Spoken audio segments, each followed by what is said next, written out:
It is Mother's Day weekend, and I want to wish every single one of you moms a happy Mother's Day. Proverbs 31:28-29. I'm going to read it to you like this. Your children rise up and call you blessed, your husband also, and he praises you.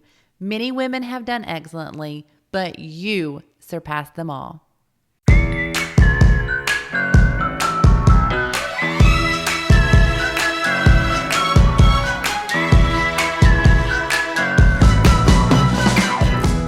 Hello and welcome to the Unashamedly You podcast, a space to enlighten, encourage, and empower you to go out and unashamedly be who God is calling you to be. I am your host, Jamie Herndon. I pray you hear less of me and more of Him as you listen to today's episode. Let's grow together.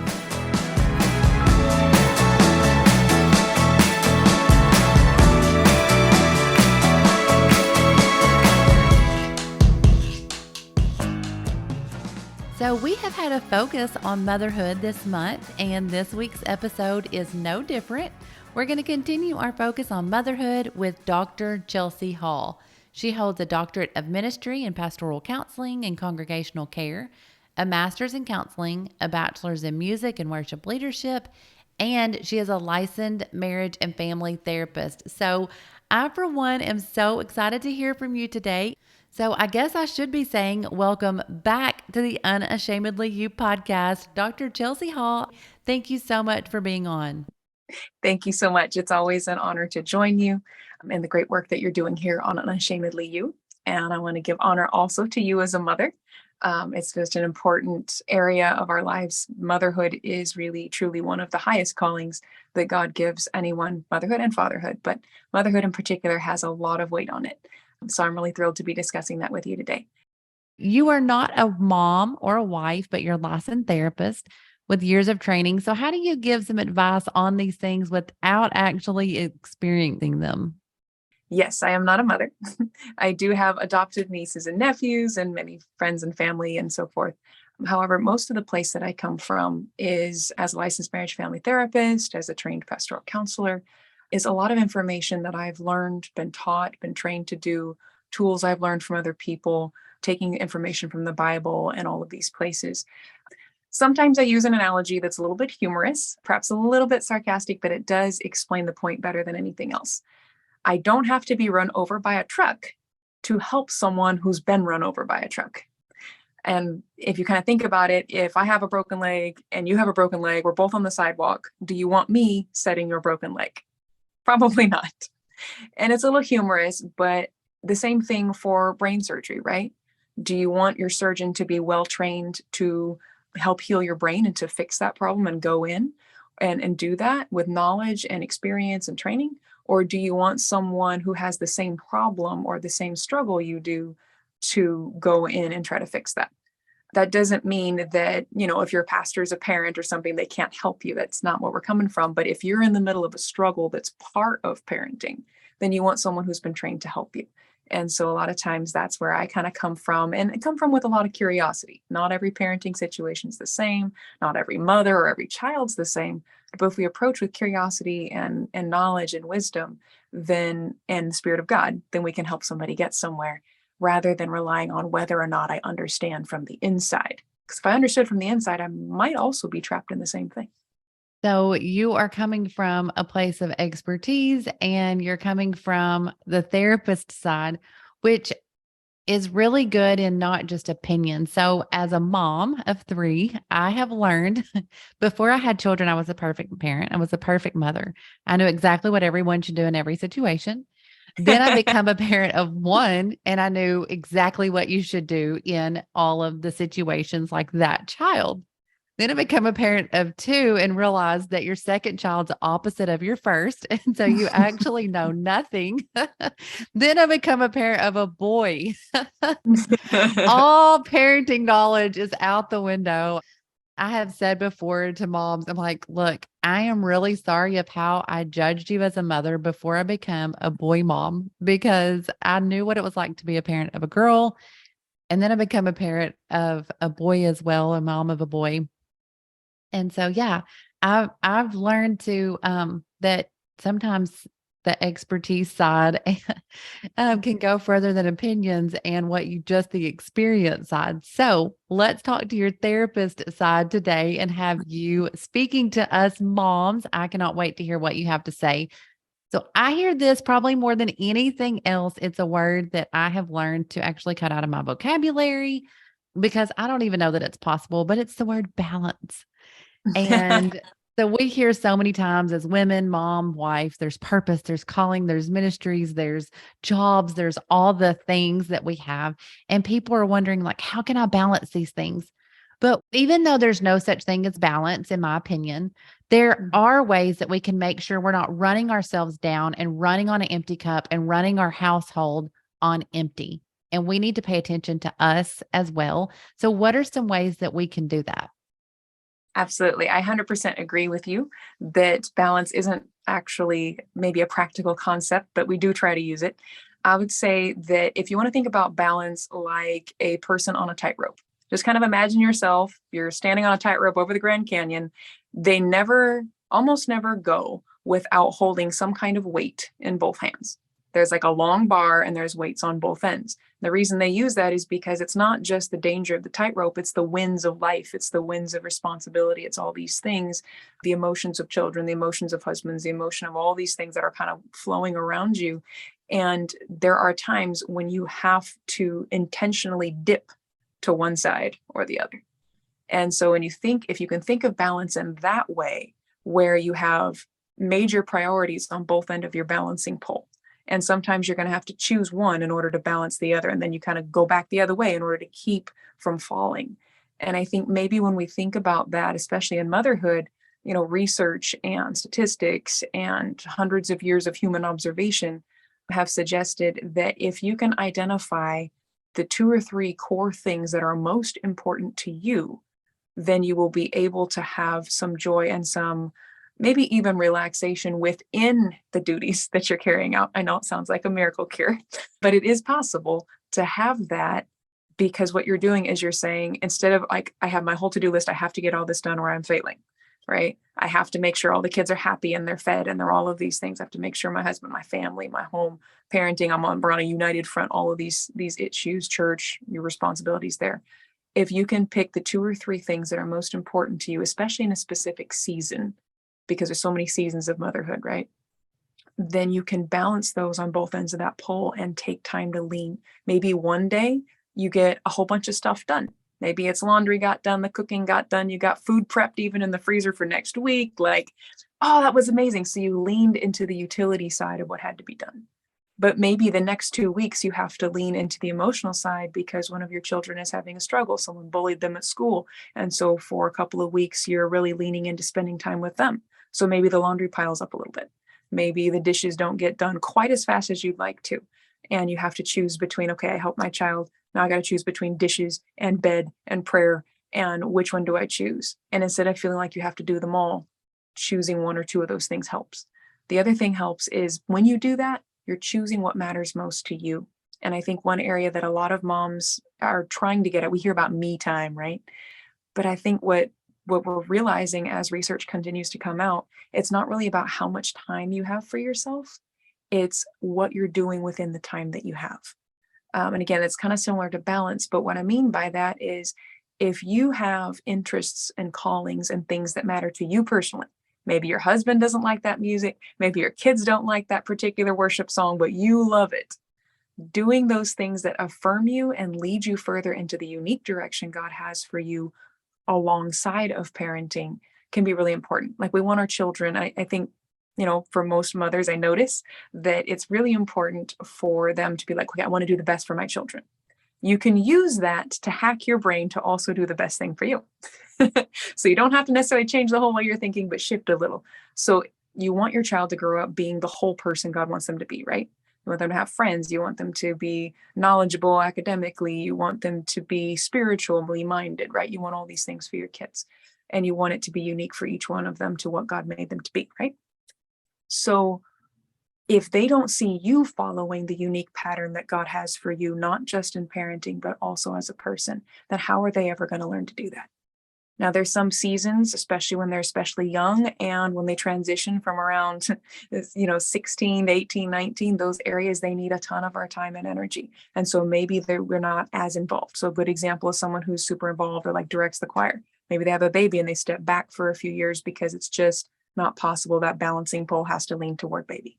And so that you do that. And then as you're able to within that time, you still show up. Maybe there's a special song you get to do for a holiday or whatever you're able to be involved in that. You pray for people, you encourage them, you teach music lessons, whatever happens to work in your schedule. But if you're following what God designed for you, you bring your children with you instead of feeling like you have to separate being the mom and also doing those things. It's messy, it's not perfect, and it's frustrating. But if you're doing what matters to you, with the time that you do have, then when you are able to take 5 or 10 minutes of me time, it's 10 times more fulfilling than if you're constantly just trying to take that me time to just be like, okay, I can breathe, I can be a person for 10 minutes, rather than being able to practice other ways of being that person outside of that as well. I love that you said you can mix the two. So I think when I become a mom, I'll just speak from my personal experiences here. And when I become a mother, after 2 to 3 years into that, and by the time I had my second baby, I was asked the question, like, what do you do? What do you like to do? And Mm. I'm like, I'm a mom. And it's not that being a mom isn't fulfilling. It's not important. It's not a great role. I think in society nowadays, we try to push ourselves as far as being a mom is so important, and motherhood and being a if you stay Mhm. home or just raising your kids in general is just so important. But speaking from the church perspective, I don't feel like that we have to have that guard up all the time and that we have to feel like that we're having to explain that motherhood's important. Right. Every mother should know that raising kids in this crazy world is the most important job. But there's also, who are you and what do you like? And what are the things about you? What fills you up? I didn't know. I lost who I was when I first became a mom because all I knew was taking care of Ada and then Evie.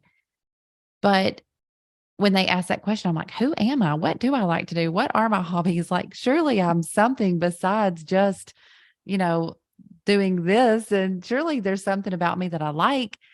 And I had to learn how to find myself again and things that I liked again. I caught myself sometimes at church feeling on the outside and on the outskirts because I might would be out with the baby and then you're nursing. And I know all those things are just seasons, but they're really opportunities for the devil to work in your mind to get you thinking on the outskirts and that you're on the outside or that you're not a person and that you're not important and that you don't have an important role other than just this one thing. And so I Yeah. love that you said doing what you want to do and mixing the two, bringing the babies to choir practice or doing things that are still staying true to yourself as well. Absolutely. I think one of the most popular ways that used to be done, I know we've kind of gotten away with this from a little bit with COVID, but one of the most wonderful ways that you can do this is by inviting people into your home. And I know we usually think of like perfect house, but honestly, people, especially if you're discipling someone, they're not looking for perfection.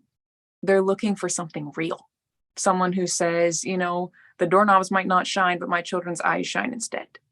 The time that the way we think about God and like, putting that first. And that's important. And I think one of the things that sometimes we do is we underestimate what parenting is or what part of parenting you most connect with. Every personality is going to connect a little bit different with parenting. There's going to be stuff you love and stuff you hate, or phases you really enjoy and phases you don't. But there's a saying in the Bible, it's actually a scripture, but it was also used originally as a Jewish saying. And it says, raise up your child in the way it should go. And when he's old, he won't depart from it. Well, if you look back at the original language and the way that they use that, they didn't just mean raise him up in the truth, because we know that you can raise a child in the truth. And sometimes they do choose to depart later on. So it wasn't a promise about salvation. It was a promise about that child's own bent, their nature, the way God designed them to be. Well, for many moms, you find that there are differences in their bent versus yours. But if you parent within your bent with an eye to their bent, you're going to find that you can start releasing some of the pressures from the outside of what that parenting has to look like. For some moms, parenting does look like crafting all day because that's their absolute favorite thing to do and their kids enjoy it too. But for some, it's not going to. For some, it's going to be they come home from work and they get a good half hour with their kids before it's bedtime. And so it's more about embracing right where you are, doing what you can with what you have, and bringing your kids with you. A lot of times we hear a lot about gentle parenting. We hear Montessori parenting. We hear all these different ways of parenting. And one of the things that most of those have in common is they're child centered. From a biblical perspective, as well as a therapeutic perspective, it's never healthy for the child to be the center of the home. Jesus needs to be the center of the home. Research would say the shared passion or point of the parents and the family. Well, we know as Christians what that is. It needs to be the center of the home. And then the children are brought along with it. And what that does is you're training the kids how to do things by how you're doing it and by how you involve them. And so they start to feel competent. They start to feel that they're part of something much bigger than themselves. Or if we focus just on that child and making sure they're happy or their phase dominates the home, that's too much pressure. It's too much responsibility. And they feel that and they get anxious and frustrated and then become very demanding and very fussy and frustrated. That's not the only reason children become fussy and frustrated, of course. But when we have them as the guide, it's really frustrating. It's easy to fall into because when they're a baby, it kind of has to be that way with schedule. But as they get older, it's very easy when we're tired, worn out. You mentioned, like, I don't have any idea who I am. I've given up all this time and this energy to this child. Then it can be very easy for us to fall into that. And I think one of the ways God designed us to do that is to have community of mothers, community, even within the people we're discipling and receiving their support back. So inviting someone into your home or spending time with them or going out, occasionally making arrangements. I know that's hard to do, but it's worth it. Even if it's only once a month to go out and do something that you really care about. And getting, your husband obviously needs to be on board or your co-parent, whoever that happens to be. But that can be really, really important to who you are, bringing your child with you so that we don't raise Hophni and Phinehas who were committing atrocities in the house of God because they hadn't been brought along with. That's why Samuel succeeded. He was brought along with the sacrifices. Hophni and Phinehas were not. Wow.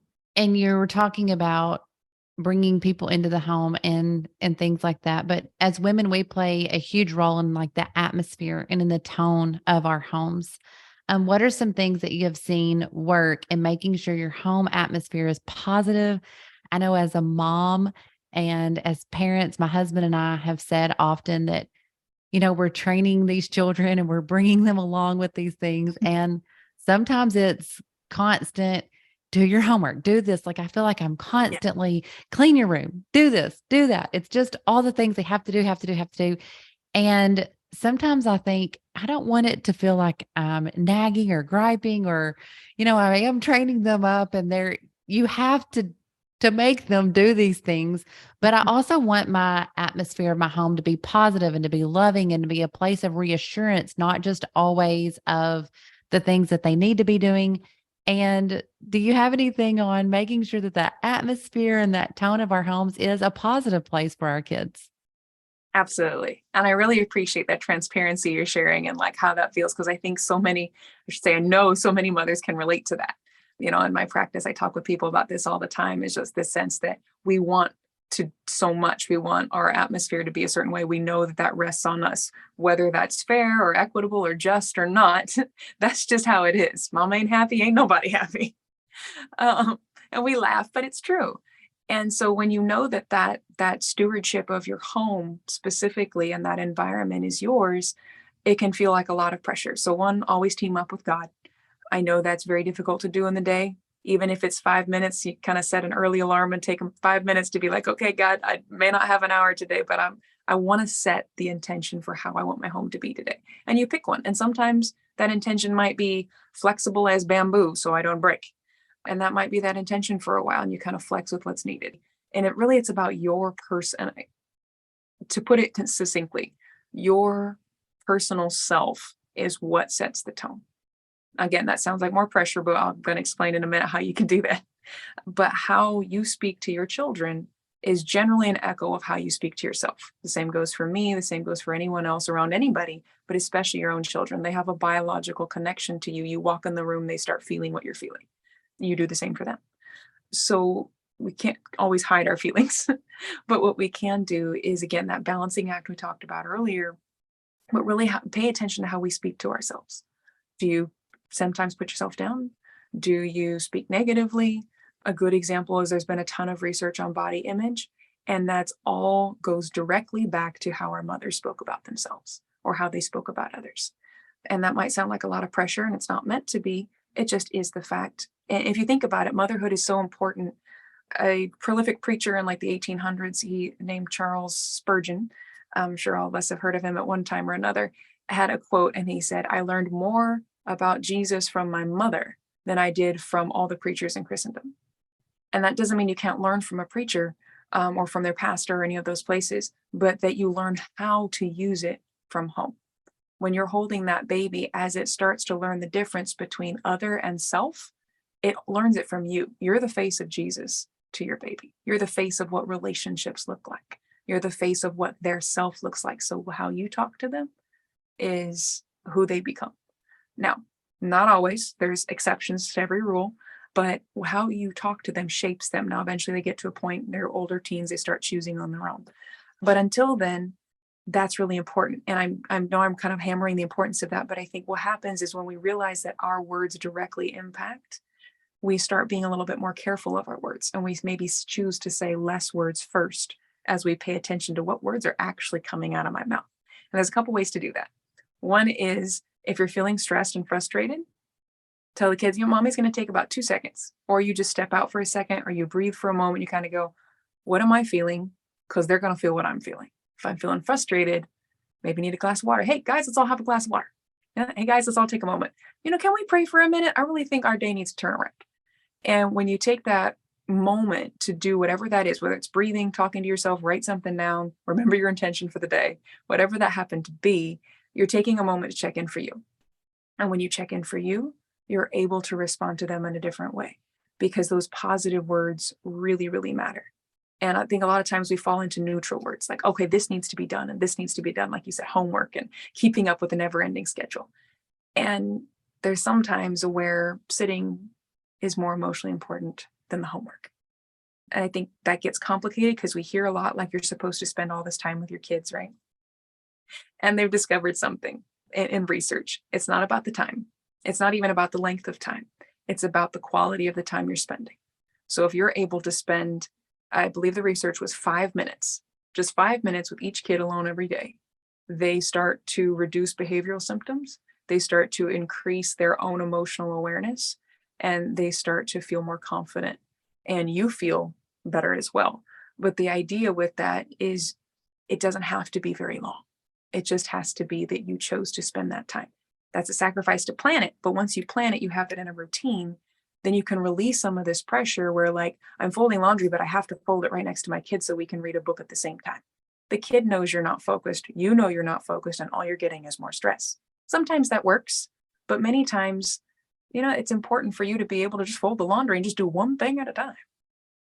Does that kind of make sense to kind of how you can kind of move toward this positive direction, is really slowing down, paying attention to what's happening. And for a lot of moms, it's actually sitting down and taking time to write something, write out how you feel if you're having a hard time, if everything's really overwhelming. But it's really about those positive words and influencing, kind of making a way to take it in. You don't have to listen to Baby Shark all day long. And I think we sometimes feel like that just because the kid likes Baby Shark, right? But you don't have to do that. You can play a gospel song and they will dance to that just as much as they do Baby Shark. Yes, Ezra, he picks the music these days. So he can tell, hey, Google, and he'll just like tell it stuff to play. And we're like, we don't want to hear this song again. But that is so good. And I love how you said the one-on-one time, even 5 minutes, because I think like I said, I'll just go off of experience for myself. For myself personally, whenever you hear like you need to take this time, we think 30 minutes, an hour, and then you're like, well, I don't have that much time. But we all have 5 minutes in our day, just going in and sitting down and talking. And also as a parent of three very different personality children, I have learned like my oldest needs more one-on-one time. She just does. I don't know if it's because for all those years, she was an only child for almost 3 years. Well, then it takes like 2 years for your other baby to start speaking. So she's almost 5 and she ran the household for the first 5 years. So I think she doesn't really She needs that for whatever reason. But we have learned, my husband and I both have said, when we take just that 5 minutes, just, hey, you want to go on a walk? Hey, sitting down and saying, how was your day today? How did things go? And just letting her talk and just having that one on one conversation. She's totally different with all the other things that she needs to do that day. But when we don't have those minutes and those moments alone, and she doesn't have our undivided attention, sometimes the other things that we need to have done that day don't go as smoothly.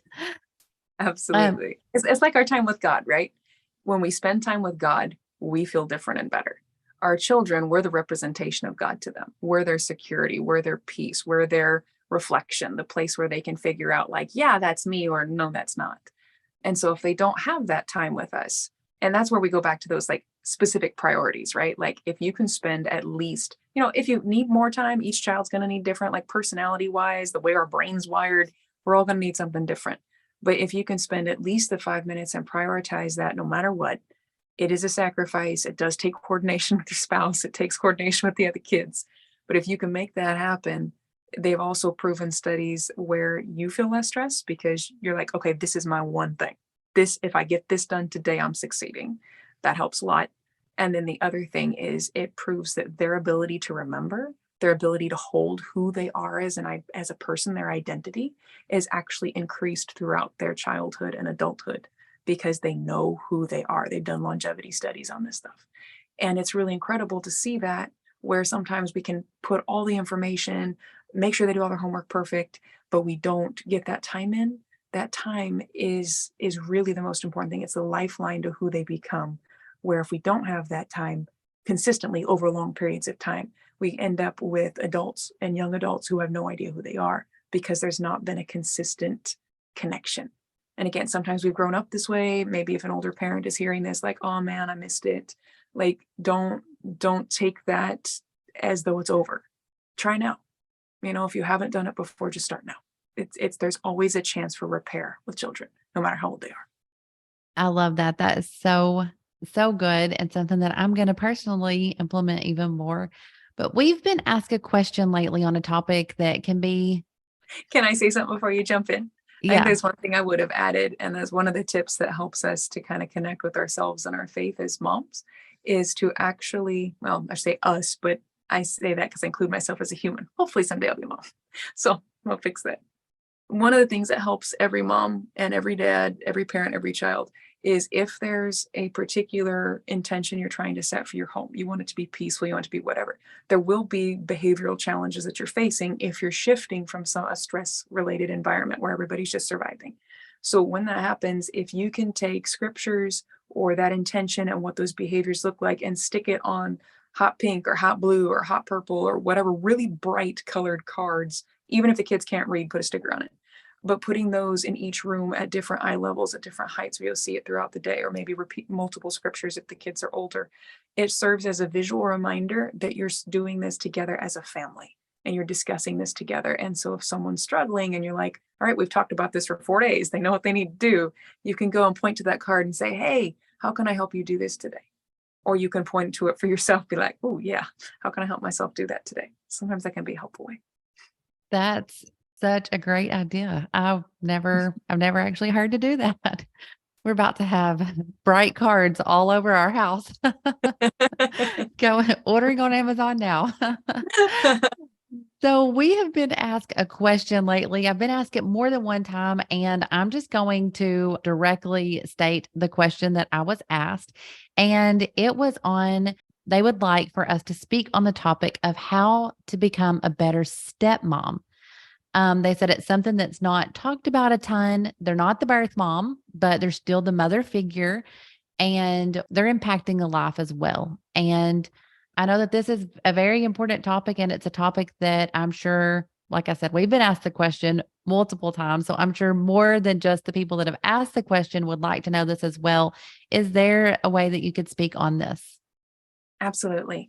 It's a really important topic because there's so many families that are blended today, whether it's by choice, whether it's not, whether a parent passed away, or whether there's divorce in the picture.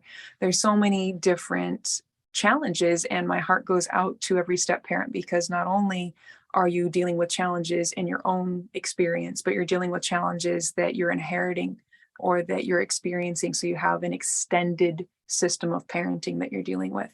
And you can really make a huge difference in a child's lives. There's so many step parents that have stepped in and filled the role of an emotional parent when the bio parent wasn't able to do that for whatever reason, whether it was mental health or death or sickness or just their own life struggles just trying to get through. And that can be such a wonderful ministry that you're serving to that child, as well as maybe one of the most challenging. So I'm really glad that we're talking about that. One of the things that sometimes we go as Christians, we go to the Bible for examples. We don't see too many descriptions of step parenting in the Bible. I don't think that's because it wasn't there. If you look back at the historical context and research, what they describe is extended families, because especially in the Old Testament, there were so many families that had multiple, one man would having multiple wives. And can you imagine trying to do that kind of parenting? Right? Each child has their own mom and all this situation going on. And we see the struggles with that with like Rachel and Leah, right? And there tends to be favorites, and then that causes challenges and jealousies and struggles. We also see that with the prophet Samuel and his mother Hannah, and then the other parent in the story, the other mother, Penina, and how they were treating each other badly. That's how that unfortunately usually happens to be in many stepchildren's experiences, is that there's one parent that a step parent doesn't always get along with the bio parent, and so they're going back and forth between these two homes, and they're feeling the stress and this displacement. So also a reminder that Joseph was a step parent for Jesus, so he did have that. Jesus had this experience as well, so he has the answers. So just kind of a reminder in your faith there. But one of the important things for step parents is really understanding that you're an addition to a system that was already functioning by its own rules when you got there. So systems greater than the sum of its parts. Now we sound like we're going back to math. But the idea is every grouping in a family has a specific emotional and connection, like a power dynamic. And when you join that, you're often joining at a bit of a disadvantage. Even though you may not be the cause of all the separations and so forth, you're still at that disadvantage because you're the newbie, right? You're coming in. And you can play to that newness and be curious and be like, hey, teach me how you usually do things. On some things that works well, if there's already something that is going well, there's a system that's working. But what if the system's not working, right? What if you're like, I see where this thing could be done better, right? Or I see how this could be done different. So that can be a big challenge. And I think one of the most important things for every mother to remember, step or otherwise, is repair over perfection. It doesn't matter how many times you fail a child, or even sometimes how badly. Research really has shown this, even in situations of domestic violence. Children don't want to be separated from their parents. They don't, because that's their familiar. That's the people they're biologically and emotionally tied to. Now, the cool thing for a step parent is that you can become another physical and emotional tie by how you cultivate trust with them. And you're going to make mistakes. There's going to be stuff that you don't know. There's going to be a tradition that you blow on their first birthday that you're in the family, or their fifth birthday and you forgot because the house has been crazy, right? There's going to be those moments, but you can repair those. And it's the repair that matters. Sometimes we flub things up and we're just like, man, I feel really bad. We talk to our co-parent, we talk to our spouse, and we talk to God, and we just talk to our friends, and we're just like, I'll try better. I'll do it better next time. But we don't actually go back to the kid and be like, hey, you know what? I really feel like I've hurt that one. I feel like I messed up a connection, a way to connect with you, a way to lead you forward in a good way. And I feel like I might have messed that up. And I want to ask how you feel about that. And I want to say I'm sorry. And I want you to know I'm committed to responding to you in a different way. It takes a lot of courage, because you don't know how they're going to respond. And they might respond with, I hate you. That's okay. Easy for me to say, I know. But that isn't acceptable in the sense that it doesn't actually mean they hate you, for one thing. For another thing, what happens is they're trying out emotions on you to see if you can maintain a consistent response, a consistent loving response in spite of their pain, because somewhere someone couldn't. And so you get the chance to be Jesus. You know how we mess up in front of him all the time? He doesn't hate on us. He's like, okay, well, you might be a little separated from my favor for a moment, just like the child who says, I hate you is separated from your favor. You're not enjoying them right now. But you don't say that to them. You say, hey, come closer. Come back to me. I love you. I care about you. I want to make this right. Now, children don't always come to you as easily as we come to God, but the concept is there. And in therapy, some one of the tips and tools that we learn is repair, going back and admitting you don't have to have all the right words, and they may not respond super well. But the goal for you is not for them to respond the way you want. As a step parent, you have to focus on investing, pouring in over and over, and having your cheering support team that you go to that keeps you going, because what you're doing is you're making emotional investments in their bank so that later you can make withdrawals when they need you to, right? Because they're going to need correction at some point. And this is one of the hardest things for step parenting, is that this has been proven with statistics. This is a researched item. This is not my personal opinion. This isn't tradition. This is unfortunately very true. We come in, we want to make a difference. Where do we usually start making changes? In the discipline and the consequences section. And as a step parent, I have to advise you not to do that. Don't be the heavy until you have had enough emotional investments to make a withdrawal. Because a lot of times what happens is we feel pressure to be the best parent we can for them. And so we immediately start making changes, and that child has not developed enough trust that we're going to be the same person and be there for them all the time. They can't. They've been in a chaotic environment. So you're stepping in, be loving, be kind. If there has to be consequences, let them be those natural ones. You're like, well, I really wish we could do something else, but you know the rules in the house. Be a united front with your spouse or with your co-parent, whoever that is, but show up and be honest and be sincere and be consistent. And that can take a year. It can take longer than a year with some children, especially if any sort of trauma is involved. But if you can show up and be consistent, then as time goes by, you cooperate with their parent, with their other bio parent that you're married to, and you work together and you present a united front on parenting. If they disagree, don't talk about it in front of the kids, talk about it behind closed doors, work that out. It's okay for them to see disagreement on other things, not on parenting. You need to work that part out behind doors, get help if you need to, read books, whatever. But then when you make changes together, that parent knows them, that bio parent has some background with them that automatically gives them an ace. So that also means that they're going to need to possibly be the heavy on the discipline side until there's enough emotional investment. How do you know when there's been enough emotional investment? It's a little bit different for every child. It can be that they're responding to you. That can be they're coming to you when they're frustrated. That can be a good sign that they're starting to develop that consistency, that trust. But the number one thing really is just pour in the love and get yourself a support team. Could be your friends. Make sure they're wise friends, though. It could be another person in the church that has been a stepmom for a long time, or that has worked with a stepmom and kind of has some knowledge that can kind of support with you. Could be a therapist or a counselor. Could be your pastor. But make sure you have that support team you can go to. They're like rah-rahing you on, not just commiserating. One thing that you have been talking about is on the discipline and, making those deposits. I think that works for both step parent and, a birth mom. Because with myself, sometimes it goes back to that one-on-one time when you're spending those times, and those are deposits that you're making and making Yes. those positive deposits into them. So whenever it comes time to get something else done, sometimes I'll use the phrase and I'll say, you want this, this, this, this, this, and I have done this, this, this, this, this, and now it's your turn. Yes. It's your turn. It's your turn to make some deposits into this family. It's important, yeah, to have that give and take and that go back and forth. And also as a step parent, you need to make sure that you have time where you step aside and just be the you that you are, and where you also become the parent that you are.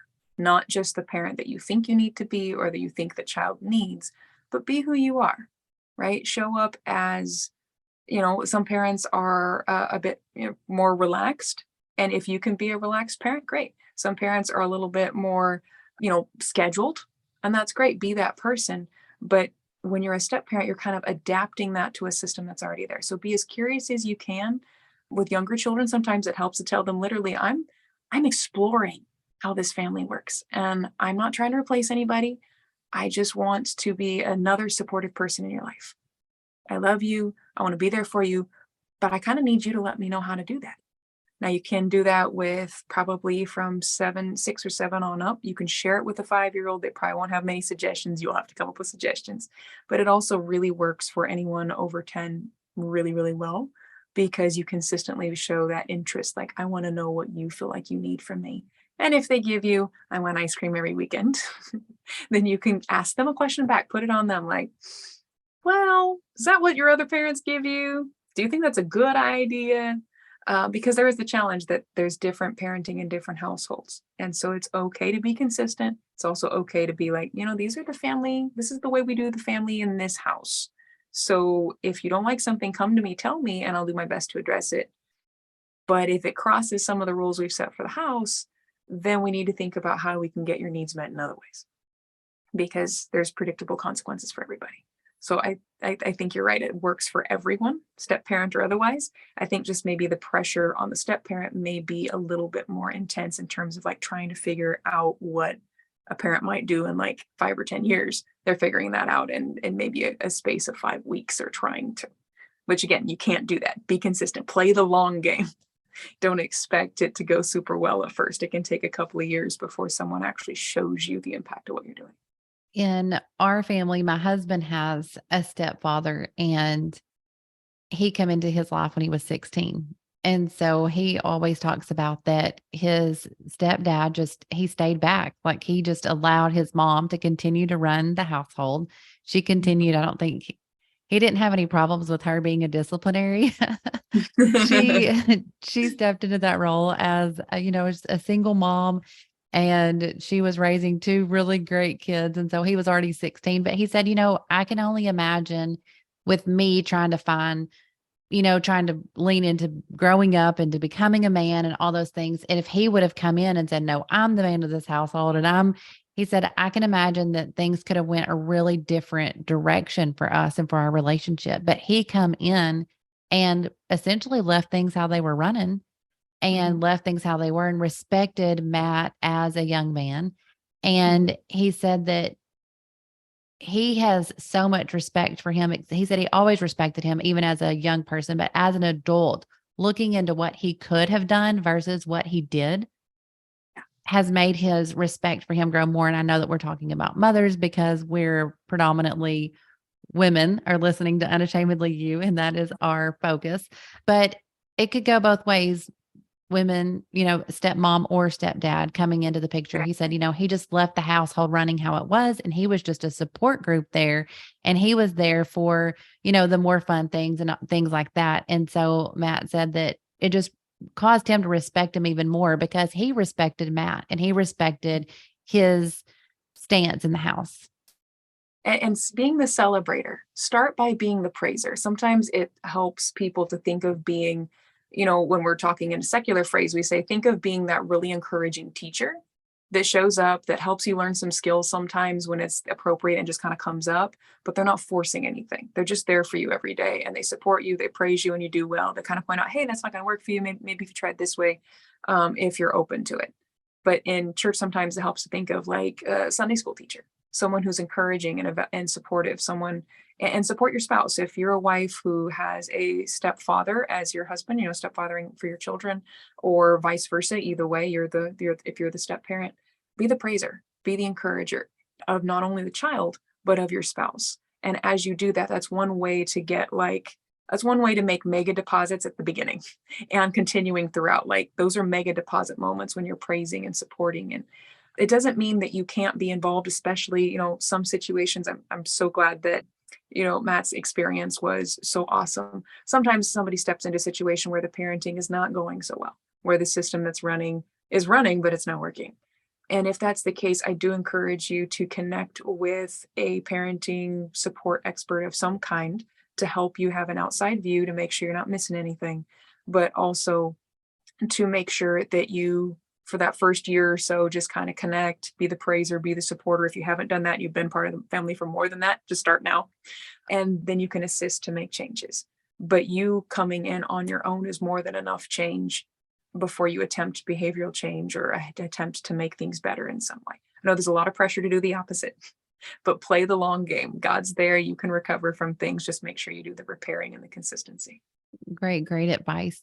So I think one thing as a mom in general, stepmom, birth mom, anything, mother of a newborn versus a mother of a grown child, um, something that I feel like that we all would agree on is you want to raise confident children in who God is calling them to be, where they are confident to go after those things.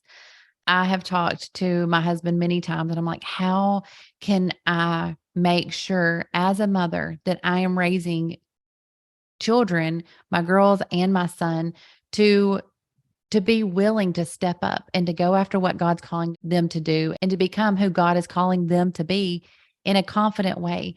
Could you speak on that? Maybe some tips for us moms that are wanting to raise our children to go after and to be all that God is calling them to be. Absolutely. And I appreciate you bringing up that topic because it is valuable. And I think there's going to be times with you as the parent, if you're making room for God to work in your mind as a parent, like, okay, God, guide me for this particular child. You know, if you think about children as an orchard of different kinds of trees, I might have a pear tree, a peach tree, and then I have a mango tree, and they all need completely different care. And it's a lot to think about. But if you can see yourself as the parent that God's Spirit is channeling through, that his resources are channeling through you. So you don't have to be the one with all the answers, but God's giving you the answers and the direction for that child on a daily basis as you go back and forth in your relationship with that person, with that child or that teen or that young adult. Because believe me, parenting doesn't stop when you're a young adult. I feel like there's days where I've needed more from my mother as a grown adult than I did maybe when I was 5, and maybe more complex things, because more complex things continue to happen. And if you have a good bond with your parent, guess who you're going to talk to about your situations. And I think that's one of the things that is really important to realize that research proves is that confidence has a direct relationship to how connected and how safely connected you feel to your parents or to whoever your guardian, caretaker, whoever that person was. And, you know, for many of us, it might not be a parent. It might be a foster parent or someone who fills in as that emotional parent, whoever that happens to be. In this case, we're talking about mothers. So if you fill the mother role, or if you are a mother to someone, be the resource that God flows through. Those resources flow through you to that person. So take some of that pressure off to know it all. But in terms of confidence, them being able to come to you and say anything at all, anything, that you are a safe space, that your first reaction is not to tell them how you feel or not to react to what they said, but to say, tell me more about that. What's going on with that for you? Like, wow, how are you feeling about that? Because usually our first reaction is to either try to fix it, right? Or to love on them, or we think you do know them really well. So we assume we know what they need. But sometimes what they need more than anything is to be able to explore that with you. They may not even know what they're thinking or feeling about whatever that situation might be. And sometimes they're not going to come to you, right? They're young. You got to go to them and sit down with them and be like, okay, we had our tantrum earlier. What's going on? You angry? You frustrated? Confidence in a child partially comes, and as a grown adult, as they continue to pursue what God wants for them, comes partially from them knowing who they are, but that comes from knowing who you are and showing up for them, allowing them to be that person, be that. I guess a good example would be to be a container. So you can come and they can throw up their feelings on you, right? Just verbally, just all over you. They're going to. And you can either dust it off and try to fix it and pretend it's not there and dust them off and be like, okay, you're fine, you're fine. Or we can have a container that we scoop it up off of ourselves, dump it in the container for them to actually look at and figure out. And we kind of explore it together like scientists and be like, hey, what's going on? Because what you're doing when you do that, you're giving them emotional words, you're giving them thought words, you're helping them figure out a way to understand what's happening. And then they can make changes. You can make changes together instead of it just coming top down, hey, don't do this. But when you do that, you're developing confidence in them because they're learning to explore who they are. That means when they get in a conflict with someone else, guess what they're going to do? They're going to put on their explorer hat and they're going to start exploring what's happening. Why is it happening? As an example that we often use on the playground, if your kid comes up to you, says, Susie bit me, and they're mean, is our first reaction, Susie shouldn't do that? Which we might feel, right? Totally unjustifiable. Or do we say, what happened? Why do you think that happened? And kind of explore what actually the whole details, because even if Susie really did bite them, we're not going to lose nothing by finding out the details. Your child feels heard and listened to and validated. And sometimes that's all they need. Sometimes they're like, okay, I'm off to play now. And they don't need you to fix it. They just needed to be acknowledged that they were a person and they had an experience. So when you feel that validation, you become more confident because you go anywhere in the world knowing my parent believes in me. The other one is by praise, not praise for stuff they didn't deserve, but praise when they do well. It's so easy to get caught up on what they don't do well. But if you literally spend time saying that, there's a statistic that was discovered with couples, but it also works true in families for parents and children. And that statistic is for every negative interaction that you have with them, like truly negative, not just like, oops, I stubbed my toe. Oh, I'm sorry, I left my shoe in the way. Not like that, but like a really serious negative emotional interaction, or every negative word like, why did you do that? You shouldn't have done that, right? Without any sort of dialogue. When we do that, it takes at least 7 to 14 positive words to repair what happened with that one negative one. And I think that can be really valuable. A lot of people find that really helpful to know, because then you can kind of keep track. Like, am I leaving a positive experience? Am I making those deposits we talked about? Am I, in the Bible talks about guarding our words, guarding our hearts, noticing what's coming out, because not just for ourselves, which helps because we're going to have a more positive outset, we're going to feel better, but also for those little children that are growing up, we can build their confidence by like, hey, mom believes I can do anything, or anything with help, or anything with God. Mom believes in me. Mom cares about my feelings. Mom's the place I can go when I'm really upset. I can go to mom even when I'm mad at her, and she'll hear me out before she responds to me. Those two things, praise and being consistently available to their feelings first, not to how you think about those feelings, help create a confident young person. And I think maybe the third other thing we can statistically predictably say actually helps with confidence is helping them ask questions and build that themselves, explore who they are. When you go on a date with them and they're 6 or 7, let them pick where they want to go, if it's affordable, of course. Give them options and then be like, hey, that's such a cool option. We all had such a wonderful time. Ask them questions about themselves. There's question cards you can buy all over the internet. My favorite that I tend to recommend is one from a place called Cultivate What Matters. It's called the Family Conversation Card Set, or just the Conversation Card Set. There's 2 of them. But those 2 were partially developed by Christians, so they tend to avoid controversial questions. But you can have those and sit down at the dinner table instead of just asking, how was your day? Or what were the good things? What were the bad things? And giving equal attention. You can pull out cards from different categories like today or fun or yesterday and that sort of thing. And it can be really powerful because you're giving them practice being a person and finding out what they like. And that confidence comes from there. And then, of course, as Christians, confidence comes from God. So those questions and those thoughts need to be, included. Our scriptures and those things bring us confidence. The Holy Ghost, being baptized, all those things bring confidence, being competent. But your praise for what they do well helps them see where they're competent. And that helps lead to confidence.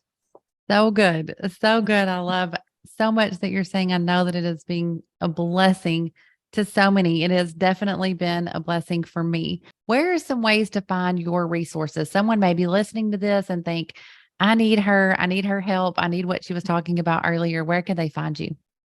Oh, absolutely. They can go to my website. It's veritaspastoralcounseling.com. Veritas is a Latin word. It's spelled Veritas. Pastoral counseling as normal.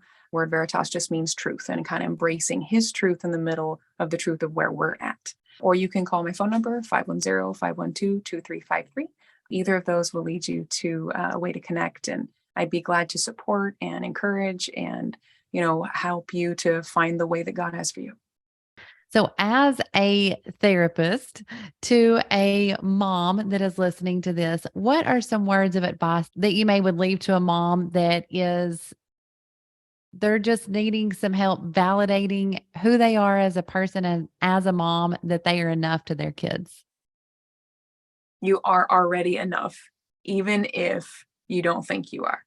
And I always say with an addition that you are enough with God, because no human is truly enough. Every mom that I've talked to, every father, we all try to convince ourselves that we personally are enough, and we keep failing. and we keep feeling anxious. Because if we put it on us and our knowledge and what we've prepared for, that's all good. We need to do those things, but we're going to keep struggling. But if we say, I am enough with God, it helps us to go forward, because you don't really, I mean, you can survive and be an amazing parent without all these resources we're talking about. If you follow, truly follow, sit down and listen to what God's giving you, sit down and truly listen to your child. But if you're struggling, feeling like you're enough as the parent you are, you are enough. Your child loves you. That's all they require from you.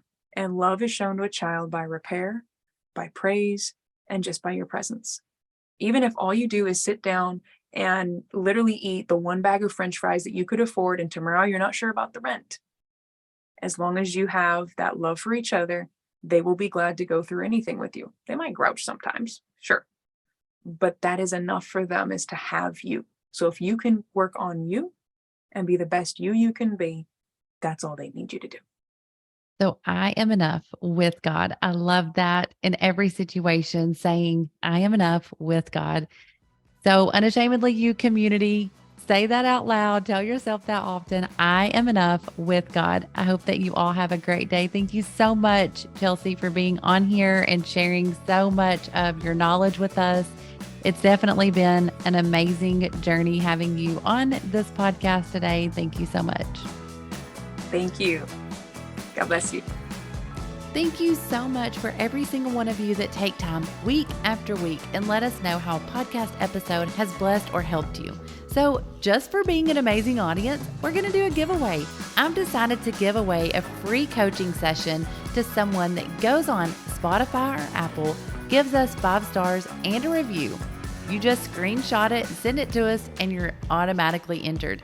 You may say, what do I need a coaching session for? And what are we going to do? This coaching session that I do shows you how to go from a scarcity mindset to an abundance. I'm going to show you ways that you can change your thinking just slightly, and you will learn that certain situations don't always have to feel scarce, but God wants you to have abundance. I cannot wait to see who wins. Thank you so much again for every single review, every single comment, all of you that come and let me know how the podcast has blessed you. Honestly, from the bottom of my heart, I want to say thank you. Happy Mother's Day weekend to you amazing women. I love you guys.